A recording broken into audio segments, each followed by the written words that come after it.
E vamos agora à entrevista do dia com Silvia Correia. Hoje a gente tem dois assuntos em pauta, a crise econômica mundial e as eleições municipais do ano que vem. E para conversar conosco, convidamos o presidente da Fiesp, a Federação das Indústrias do Estado de São Paulo, Paulo Scarfe. Boa noite. Boa noite, Silvia. Obrigada por sua presença, Paulo. Eu que agradeço o convite. Quero começar pela declaração da presidente. Ontem, no meio da queda das bolsas, ela fez um apelo aos brasileiros, pediu que os brasileiros não parassem de consumir. Hoje, ela disse que o mercado interno pode salvar o Brasil da crise. O senhor concorda ou a recessão é inevitável? Não, o mercado interno brasileiro pode ajudar muito o Brasil desde que ele fique para os brasileiros. O que nós estamos observando agora é que o mercado interno brasileiro está sendo entregue a produtos importados de forma injusta, porque a indústria brasileira é competitiva da porta para dentro das fábricas. Por isso que quando a gente fala de competitividade da indústria, nós não temos problema na competitividade das indústrias, nós temos, ou das empresas, nós temos problema na competitividade do país, porque estamos vivendo uma moeda, um real sobrevalorizado, ou seja, um dólar barato, que barateia artificialmente as importações, encarece artificialmente as exportações e o resultado é que estamos caminhando para um déficit na balança comercial de manufaturados, que é o que interessa ao Brasil exportar, não importar, estamos caminhando para um déficit de 100 bilhões de dólares esse ano. Então esse mercado interno está sendo entregue a chineses, a coreanos, a outros países, lamentavelmente. O presidente da Câmara Brasil-China esteve aqui na semana passada e disse que não, que o baixo preço dos produtos chineses, ao contrário, diminui os preços no Brasil e até evita que a inflação suba. O senhor concorda? Veja, se o caminho é esse, então ele reconheceu que o mercado brasileiro está sendo entregue aos produtos chineses.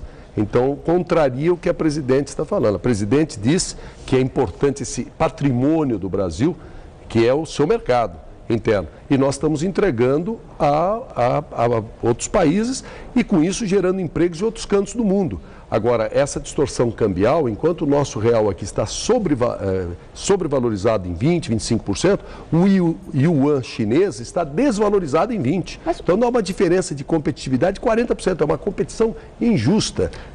Há uma distorção aí que precisa ser corrigida para o bem do país. E o pacote industrial da semana passada, que tira impostos, desonera a folha de pagamentos, cria linhas de financiamento para a indústria, não ajuda, não dá competitividade a essa indústria? Essas linhas de financiamento da indústria foram renovações que já existiam.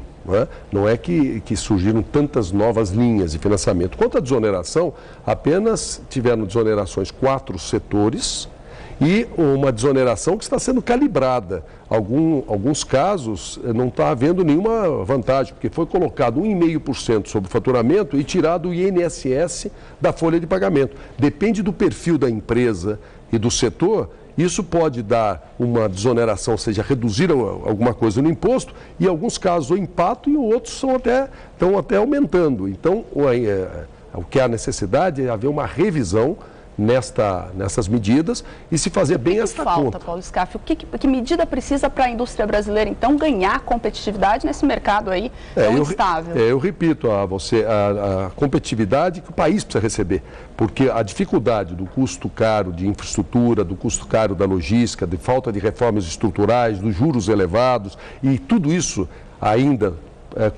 somado a um câmbio distorcido, a um real sobrevalorizado, isso tira a competitividade do Brasil. Isso é prejuízo do Brasil. A gente volta à boa e velha infraestrutura. O que precisa é, urgentemente, como não vai se corrigir o câmbio de um dia para o outro, como não vai se resolver o problema da infraestrutura de um dia para o outro, como não vai se reduzir, despencar os juros de um dia para o outro, o que precisa medidas compensatórias reais. Não adianta nós pegarmos 4 setores, porque o problema da indústria da transformação não são só em 4 setores. Nós temos todos os setores passando dificuldades e problemas. Que medida real? Medida real é de desonerar mesmo. Então, por exemplo, vai se retirar o INSS da folha de pagamento, não deveria se colocar um percentual sobre faturamento, porque você tira de um lado e põe de outro. Você tira de um bolso e põe do outro. A ampliação do Simples, anunciada hoje, o projeto de ampliação. Isso foi uma reivindicação nossa e é uma correção.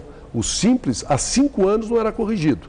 Então, 2 milhões e 400 era o faturamento, o limite de faturamento, a partir do qual as empresas do Simples, quando ultrapassavam os 2 milhões e 400, perderiam o enquadramento, perderia a possibilidade de ficar no Simples. Há 5 anos. Então nós vínhamos pedindo a atualização, a simples atualização da 3.600.000. Foi uma medida positiva, sem dúvida nenhuma. Ajuda, mas não resolve. Não, ajuda no sentido de corrigir e atualizar aquilo que estava defasado. Agora, uma medida dessa, ou desonerar um pouco alguns setores, isso não resolve o problema macro. Porém, a presidenta assumiu um compromisso conosco, estivemos a semana passada juntos, no sentido que são medidas iniciais. Então, contando que são medidas iniciais, então nós vamos trabalhar no sentido de melhorá-las, de ampliá-las para outros setores e que haja desonerações verdadeiras, porque não adianta tirar de um lado e pôr de outro. Aí não resolve o problema da indústria. A indústria paulista deve perder mais postos de trabalho até o final do ano? A expectativa é de desemprego? Está havendo um desaquecimento da atividade industrial de São Paulo e no Brasil. E o que nós estamos sentindo é que o mercado está sendo abastecido cada vez mais com produtos importados. Agora, não porque falta qualidade ou falta competitividade da indústria, mas principalmente por causa do câmbio que barateia o produto importado. Então, cria uma concorrência desleal aí. Nós não temos mais tempo, mas eu tenho que cumprir minha promessa. A última pergunta, o senhor é candidato ou pré-candidato à Prefeitura de São Paulo? Eu nem estou pensando nisso, para te falar a verdade. Eleições são o ano que vem, eu só vou pensar em eleição ano que vem. Mas a princípio não sou candidato, nem pré-candidato. Sou candidato a fazer uma boa gestão no SESI, no SENAI, na Fiesp, no CIESP, que sou presidente com muita honra. A gente volta a esse assunto então. Obrigada por sua presença, boa noite para o senhor. Eu é que agradeço.